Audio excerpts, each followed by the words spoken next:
Hi everyone. Today we're joined by Percy Morapedi-Koji. He's the CEO and founder of Travel with Confidence, and he's been working closely with the University of Northwest Province in order to facilitate international exchange student programs for tourism students. Thanks so much for joining us today, Percy. Thank you very much for having me, Sarah. Great. Okay. Well, I understand that this is one of the first international exchange programs for tourism students in South Africa. Maybe you can start by telling us, what inspired the idea and how it's all going to work. Thank you very much. Yes, so this is the most exciting opportunity I've been thinking about for a while. You know, one of the responsibilities of being a company owner or a leader in your organization, you have to constantly be innovative. You have to think about different ways to develop your own product.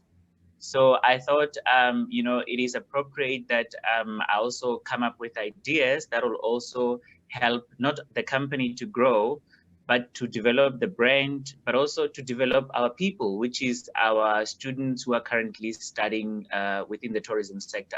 So it's a partnership between, I then approached the University of Northwest to form a partnership wherein I will take responsibility of about 10 students that we will fly them to different countries all over the world on an annual basis.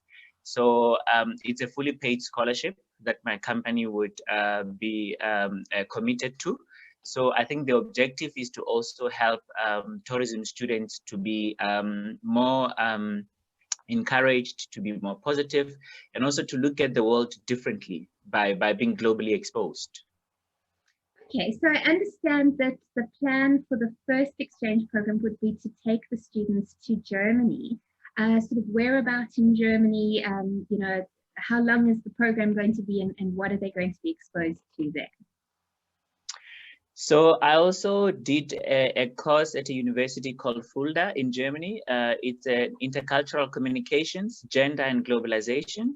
So it's more central south of Germany. If you go up north, it's more closer towards Munich. If you go further up, you go to, you can say Frankfurt or Berlin along the same line.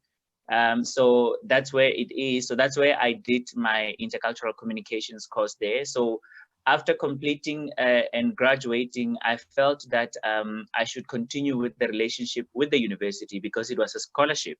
So when I came back, it's more than now 10 years ago, I think. And so I felt that the program I went on could also benefit the students. So they will be based in a town called Fulda, which is an applied sciences university, one of the best universities in Germany you can find. And they will go on a 2 weeks program.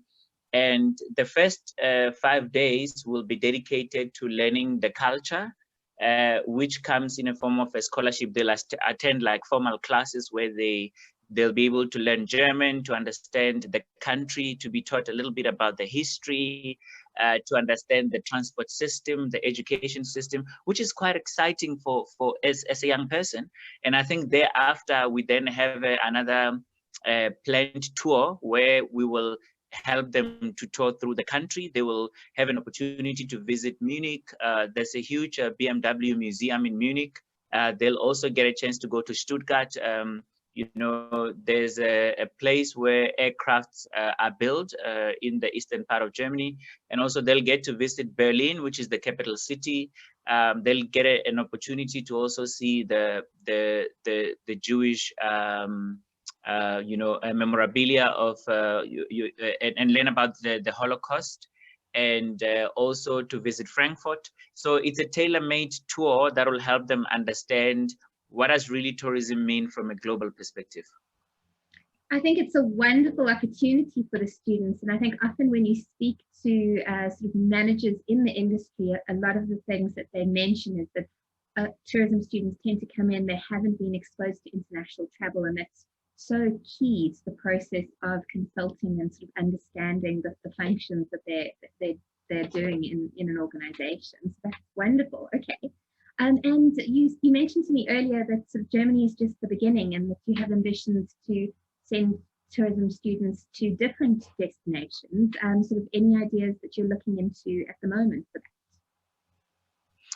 So, I mean, if you look at Europe, is not so big. You have enough countries that you could cover, within specific period of time. However, the whole idea is to bring a global perspective around tourism, seeing that we've been impacted by COVID. I think the bigger picture is to expose them to countries beyond Europe. So Germany is one of them. The second country that we're looking at is Doha in the Middle East, because I have just landed a contract to do what we call a tourism destination management collaboration with the National Tourism Council.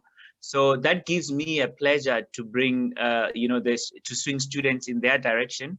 I've already had discussions with the authorities in Doha. They're hosting the World Cup in 2022 next year from December until early January. So it's a great opportunity. I'm busy collaborating with different hotels to give these students exposure. So part of the long-term thinking is that not only do we incorporate learning the local culture and the tours, but also to help them understand the importance of giving a good service. You know, as a South African company, I hope one day to be global. And I think, I hope we can compete with the services that are being offered when one travels around the world. So Doha will be the next one. We will obviously look at Dubai. We'd look at the Far East. We'd look at the likes of Japan, and London, also Paris, whichever part of Europe that is open, which they have. I've been engaging with the embassies as well, different universities, and they've been really supportive. So it's a good sign. I'm excited. Wonderful. Okay.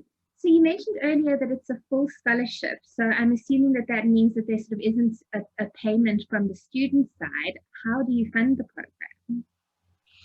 So in Germany's case, because it's the first point of kind of interaction, it's the first destination for them to go to. So the students are required to pay about 2,000 euros for the learning part. So what I've already done, I have already set up a foundation under my travel company. And this foundation will be purely, the proceeds from the company will be used to pay for the scholarships. But also as part of my long-term initiative, I have started engaging on a fundraising, and this is how I do it. I work hard, obviously, from the company to take some of the proceeds. That's the first thing. Secondly, I organize golf days annually, maybe 3 times a year. And I've been successful. I've been supported by a lot of friends, and people who really believe in the cause.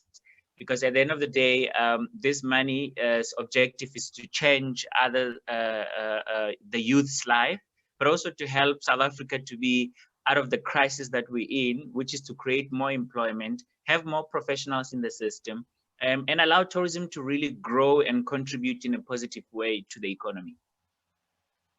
Okay. So I understand that the plan for this, the seed for this was started in 2020, and then obviously COVID hit. So the exchange program hasn't taken place internationally at this stage, but when do you envision that the first program, will take place? So for now, because also the University of Northwest started late, I think, with their learning program for this year. So it can be normally in Europe, the students take their first summer break around July, August in a year. So it's exactly the time that we anticipate we will give the students an opportunity. And normally we are approaching this because in South Africa during winter period, students do take a break. And so is in Europe. So it's just a matter of aligning the times to see, according to the current existing program, to make sure that they don't miss their classes locally. Well, we wish you lots and lots of luck with the program, and please keep us posted. Yes. And thank you so much for talking to us and for this coming up with this inspiring program. Thanks, Percy.